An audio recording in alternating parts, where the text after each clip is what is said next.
Selamat berjumpa lagi Bapak Ibu, Saudara-saudari di dalam Renungan Harian GKI Sangkrang.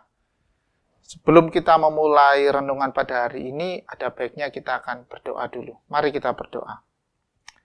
Tuhan Yesus, saat ini kami mau mendengarkan lagi tentang firman-Mu Tuhan. Tuhan yang berbicara di atas firman-Mu, supaya kami bisa menanamkan firman itu di dalam hati kami yang subur, dan firman itu bertumbuh dan berbuah di dalam kehidupan kami. Berkati firman-Mu Tuhan, dan kami siap mendengarkan firman-Mu. Di dalam nama Tuhan Yesus kami berdoa.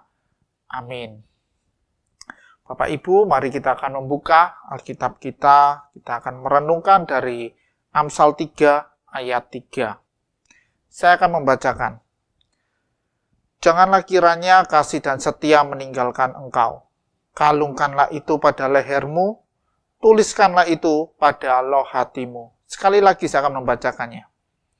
Janganlah kiranya kasih dan setia meninggalkan engkau, kalungkanlah itu pada lehermu, tuliskanlah itu pada loh hatimu.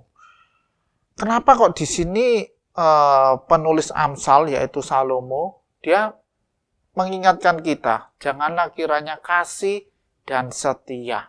Bapak Ibu tahukah bahwa kasih dan setia itu adalah salah dua dari sifat Allah. Itu adalah hakikat Allah. Dan di saat Salomo mengatakan, janganlah kiranya kasih dan setia meninggalkan engkau, kalungkanlah itu. Dua hakikat Allah itu ada di dalam kehidupan kita. Bayangkan, sifat Allah ada di dalam kehidupan kita. Hakikat Allah ada di dalam kehidupan kita dan kita bisa memilikinya dan kita bisa menjalaninya. Tetapi ada hal yang harus perlu kita ingatkan lagi bahwa Salomo mengingatkan kita. Kalungkanlah. Nah itu. Kalungkanlah. Bapak Ibu tahu ya, kalung. Nah, dikalungkan. Medali saat seorang menjadi juara, dia akan dikalungkan medali itu. Atau seorang pahlawan yang berjasa, dia akan dikalungkan medali itu. Jadi, kalungkanlah, itu adalah sebuah kehormatan Bapak Ibu. Kasih dan setia itu harus kita jaga, karena itu adalah kehormatan orang-orang yang percaya kepada Tuhan. Itu adalah kehormatan bagi kita murid-murid Kristus. Kita diminta untuk menghormati kasih dan setia. Kita harus hidup di dalamnya. Apapun yang terjadi terus-menerus. Itu adalah cara kita menghormati kasih dan setia itu. Kita kasih kepada Allah, kita juga setia kepada Allah. Kita kasih kepada firman Tuhan, kita juga setia kepada firman Tuhan. Tidak hanya itu saja. Tapi itu pada pekerjaan kita juga. Di dalam pelayanan kita. Harus kita tanamkan tentang kasih dan setia ini. Bagaimana toh kalau kita ketemu dengan orang yang memiliki kasih dan setia ini? Enak banget gitu. Bayangkan kalau kita memiliki atasan seperti itu. Wah, luar biasa kan? Atau kita memiliki bawahan yang seperti itu. Ada kasih dan setia di dalam kehidupannya. Dia kalungkan itu terus. Luar biasa sekali. Enak sekali gitu. Atau kita memiliki teman. Kita memiliki sahabat yang seperti itu akan sangat menyenangkan. Apalagi jika di dalam keluarga kita, pasangan kita, anak-anak kita, orang tua kita juga memiliki kasih dan setia itu. Situasinya akan sangat menyenangkan. Oleh sebab itu pemazmur mengatakan, kalungkanlah itu. Karena itu adalah sebuah kehormatan. Kemudian, kenapa kok mengatakan kalungkanlah? Karena kalung itu juga menunjukkan identitas. Seorang tentara memiliki identitasnya ada pada kalungnya. Kalung itu adalah identitas. Kita sebagai anak-anak Tuhan, identitas kita adalah kita ada kasih di dalam kehidupan kita. Kita ada setia gitu. Saat orang lain melihat, mereka melihat kita memiliki kasih. Kita adalah seorang yang setia.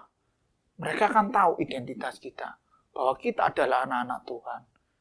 Kasih dan setia itu adalah identitas kita. Kemudian apa lagi itu makna dengan dikalungkan? kita bisa mengingatnya kembali. Kadang kita meletakkan foto di dalam kalung, kita bisa melihat, dan itu cukup mudah untuk dilihat, supaya kita bisa mengingat kembali bagaimana Tuhan itu memiliki kasih. Bagaimana Tuhan itu setia di dalam setiap perjalanan kehidupan kita. Apapun yang kita lakukan, Tuhan itu setia. Itu mengingatkan kita bahwa Tuhan itu begitu setia. Dan kita memilikinya. Itu Tuhan berikan kepada kita. Kemudian Salomo juga meminta kepada kita, tuliskanlah di dalam loh hati kita. Kita harus terus menuliskannya. Tuliskanlah, itu adalah perintah. Bukan berarti kita hanya sekali menuliskannya, kasih dan setia di dalam hati kita, terus itu sudah cukup. Tidak. Setiap waktu, setiap saat, setiap kita mengalami kejadian, kita harus menuliskanlah bahwa ada kasih dan setia dari Tuhan kepada kita maupun kita kepada sesama. Kita harus terus menuliskan itu, kasih dan setia, kasih dan setia. Setiap waktu, setiap saat. Dan itu adalah perintah dari Salomo sendiri. Dan kita juga harus mengaplikasikannya di dalam kehidupan kita.